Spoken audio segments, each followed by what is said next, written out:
Você se considera uma mãe ou um pai coruja? Se a sua resposta é sim, este vídeo é para você. Para pais empenhados e comprometidos, eu apresento o Manual dos Verdadeiros Pais Corujas, pois não basta mimar, tem que orientar. Um manual de prevenção da violência sexual infantil, voltado aos pais de crianças com idade de 3 anos em diante. A elaboração desse manual visa dar orientações precisas e mostrar aos verdadeiros pais corujas por onde se deve começar para defender seus filhos de uma possível violência sexual infantil, pois uma criança nunca está nova o bastante para ser abusada. Assim, nunca é cedo demais para que os pais ensinem conceitos que vão protegê-las. Dados importantes que os pais corujas devem saber. O abuso sexual independe de classe social, nível cultural dos pais, etnia e religião. 1 a cada 5 crianças no mundo sofrem algum tipo de violência sexual. Apenas 1 a cada 10 casos de abuso é relatado. 90% dos abusos acontecem no ambiente familiar. 95% dos abusadores são do sexo masculino. As estatísticas no Brasil mostram que o abusador sexual das crianças estão entre os adultos da convivência: o pai, o padrasto, o avô, um tio, um amigo da família, vizinhos, primos e irmãos mais velhos. Dados da polícia indicam que os abusos cometidos por estranhos envolvendo violência física extrema são mais raros. Apenas 40% dos casos de violência sexual existe evidência física. Os principais sintomas são comportamentais. Mas por onde devo começar? Como ensinar de forma correta?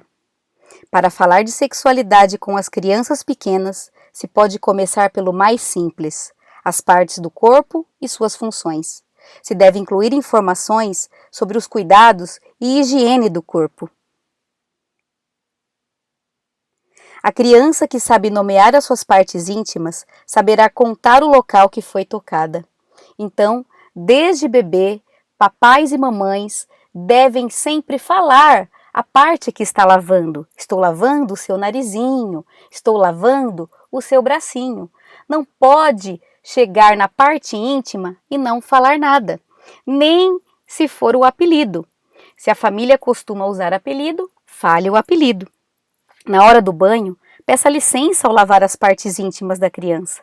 Assim, a criança passa a entender que são áreas do corpo que só se tocam com consentimento. Quando as crianças crescem um pouquinho, começam a explorar os seus corpos e, nessa ocasião, desperta curiosidade com os temas relacionados à sexualidade. Por exemplo, um menino em casa pode perguntar coisas como: por que a mamãe não tem pênis? Ou, por que o peito do papai é diferente ao da mamãe? Aproveitemos essas perguntas para explicar que meninos e meninas têm diferenças e semelhanças físicas. Da mesma forma que os ensinamos qual é o nariz, a orelha, os olhos, devemos explicar os nomes corretos dos genitais.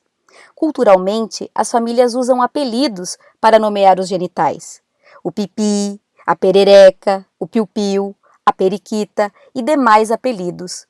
Se você usa os apelidos para conversar com sua criança, tente oscilar e, às vezes, empregar os nomes corretos. É muito importante que os meninos e as meninas saibam que as partes íntimas dos homens se chamam testículos e pênis, e que a parte íntima das mulheres se chama vulva. Muitas pessoas usam o termo errado. A vagina é uma parte interna da genitália feminina, que não se vê, e assim não forma parte da vulva.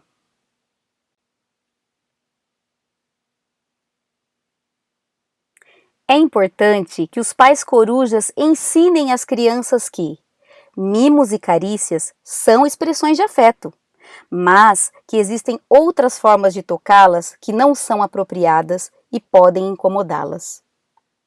Os pais corujas devem orientar seus filhos que um adulto ou criança mais velha não pode tocar suas partes íntimas.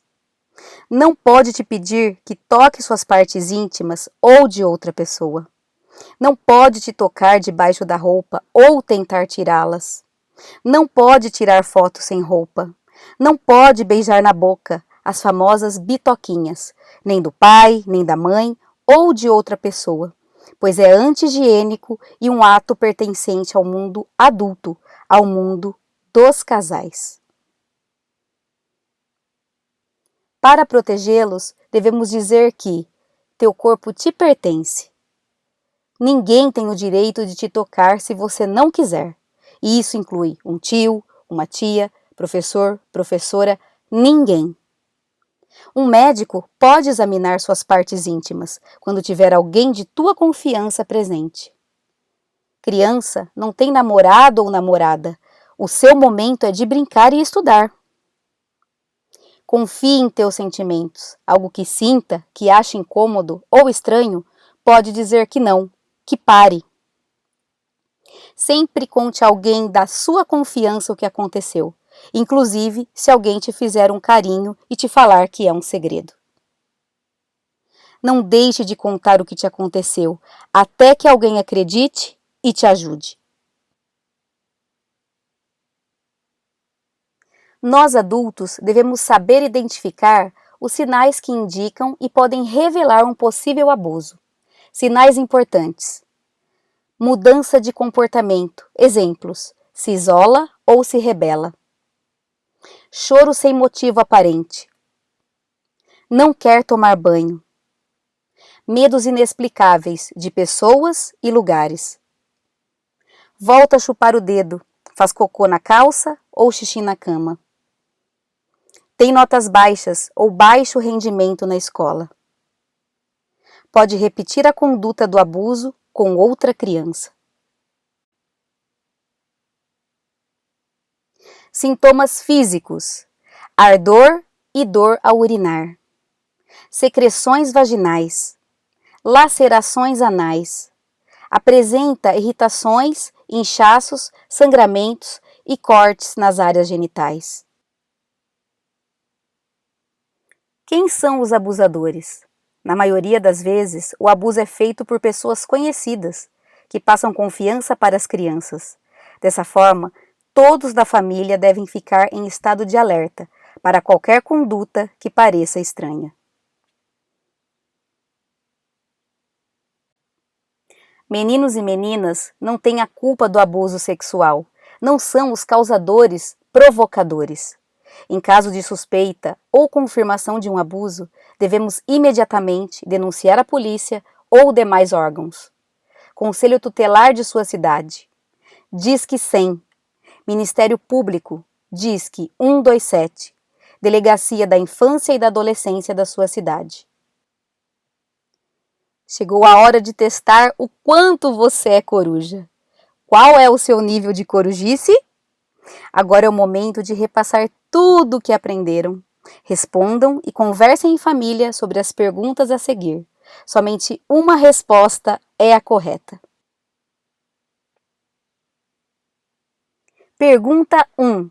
Quais são os nomes corretos para ensinar a criança a chamar os genitais externos de meninos e meninas? A. Pênis e vulva. B. Pipi e perereca. C. Não se deve nomear? Tempo! A resposta correta é A. Pênis e vulva. Vagina é o nome da parte interna do órgão genital feminino. Pergunta 2. Por que é importante que meninos e meninas saibam quais são suas partes íntimas? A. Para saber mais que as outras crianças. B. Para identificá-las, cuidá-las e prevenir situações de abuso. C. Pois o médico recomendou. Tempo!